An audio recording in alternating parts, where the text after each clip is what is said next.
ঈদের আনন্দ যখন বৃষ্টিকে হার মানে দেয়। কুশখালী ঈদগাহ ময়দানে আমরা শত শত মুসলিমরা একসাথে ঈদের নামাজ আদায় করলাম। ঈদের নামাজ শেষে খুতবা চলছে, আপনারা দেখতে পাচ্ছেন অনেক মুসল্লি এখানে নামাজের শেষে খুতবা চলছে, সেই খুতবা শোনার জন্য আছেন। মানে হুজুররা কিন্তু খুতবা চলছে, নামাজ শেষে কিন্তু খুতবা।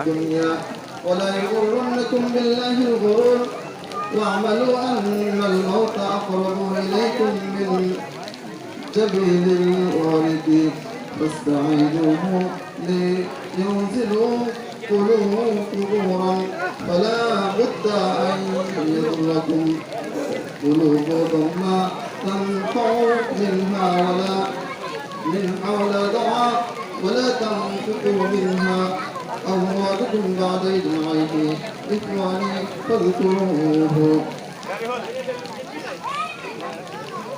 بارك الله لنا ولكم في القرآن العظيم.